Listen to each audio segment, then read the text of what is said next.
For the artist, it is a beginning, a foundation for brushstrokes of light and shadow, texture and color.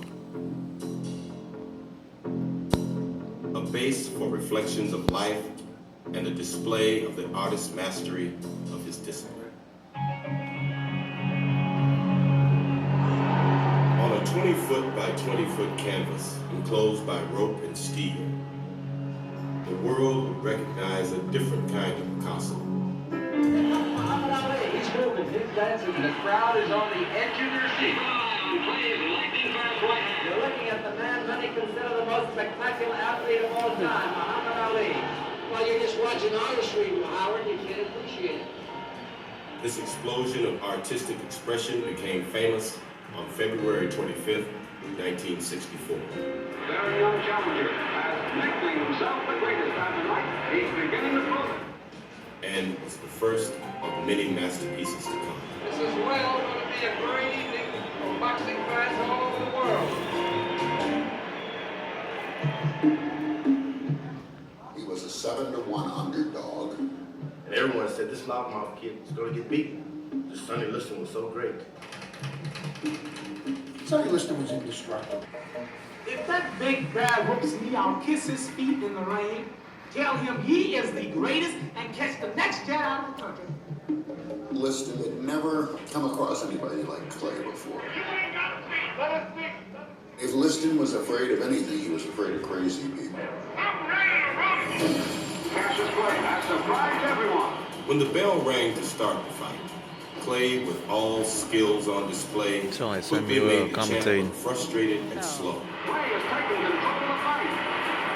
Using his foot speed and mastery of the ring, Clay sent the champ battered and dazed to his corner at the end of the 6th round. Liston, claiming physical injury too severe to continue, did not answer the bell for the 7th. The guy couldn't hurt me. The guy couldn't even get a good lick on so pretty. Put him in the hospital. He's never been stopped. He's never been whooped. Oh, I'm so great. Oh, I'm so great. Shocked the world because nobody gave him a shot. Because all they did, they seen the kid used to talk a lot, bounce around. I'm through talking. He knew, I knew he was going to beat Liston. 15 months later, the new champ with a new name met Liston in a rematch. Liston wants to get this fight over very quickly. A short, juicy right to the jaw. Liston goes down. Fighting now as Muhammad Ali, the champ quickly overwhelmed Liston. Ali stood secure in his position as the undisputed heavyweight champion of the world. Over the next 2 years, Ali jabbed, danced, and shuffled his way through 8 title defenses. Included were fights with George Chuvalo, Henry Cooper, Floyd Patterson, and Ernie Terrell. His artistry displayed strokes of brilliance unmatched by any other heavyweight fighter. This brilliance shone brightest just as Ali's career would suffer a devastating blow. But even after the 3.5-year exile from boxing that was imposed on him because of his refusal to be drafted for military service, the artist's passion for his craft never faded. When he returned, he simply began anew, dusting off his canvas, displaying fresh colors in a new palette, and outlining the fallen position of his comeback opponent, Jerry Quarry. It was important because he got into the swing of things. The Quarry fight was a perfect fight. Naturally, Muhammad was able to utilize his skills and offset Jerry.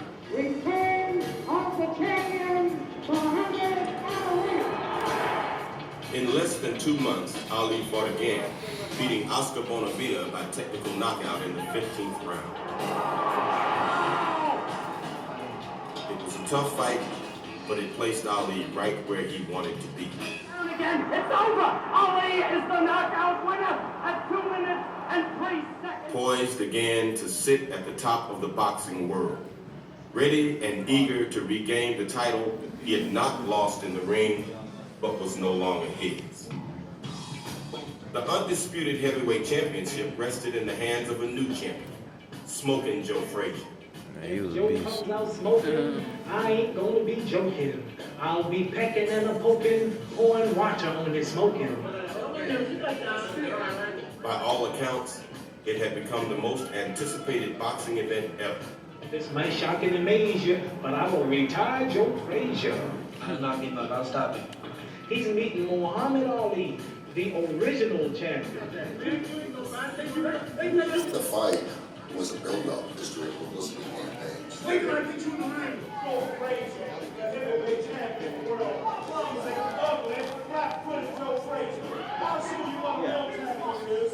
He's ugly, he can't talk, he can't box, he can't dance, he can't do no shuffle, and he writes no poems. Not only was Madison Square Garden sold out in one day, every closed circuit ticket locale around the country was sold out in one day.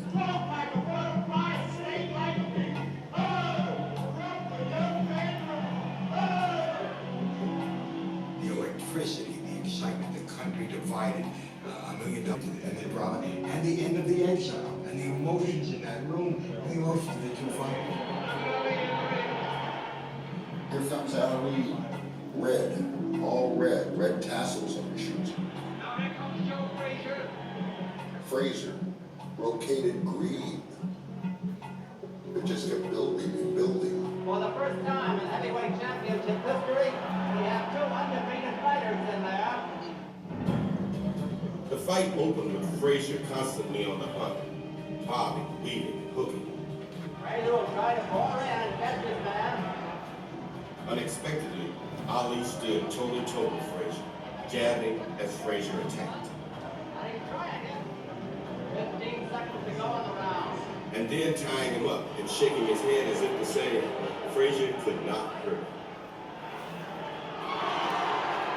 It was a brutal fight, and both fighters would sustain injuries. Ali jabbed and countered with lightning-fast combinations, laboring under the constant pursuit of Frazier. Frazier let fly the left hook that dramatically sent Ali to the canvas.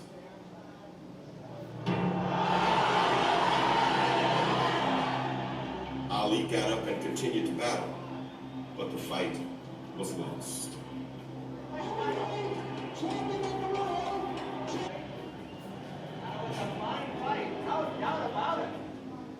Ali set out to meet Joe Frazier again, but it would take more than 2 years and 13.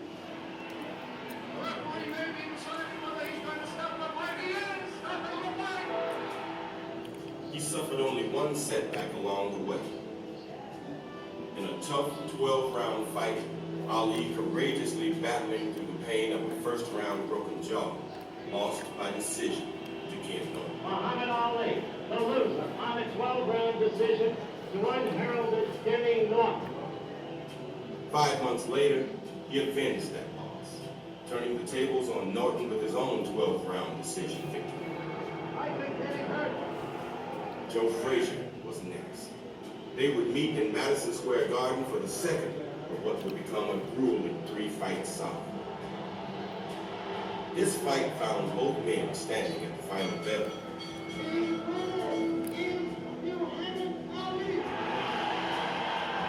But the championship still eluded. To regain the belt, Ali would have to take it from George Foreman, who had knocked out Joe Frazier for the title. This next masterpiece would be on display in Africa. It was called The Rumble in the Jungle. Those of us who loved him were all afraid that he was going to get badly hurt fighting George Foreman. He had just pulverized Joe Frazier. I was certain I could whip him. And Ali goes to the ropes doing a rope-a-dope, much to the shock of both. You charge him, and you beat him up, and you beat him up. And finally, at the end of it, when you don't have any more energy, the most frightening thing that can happen to you, he leans over and he had whispered,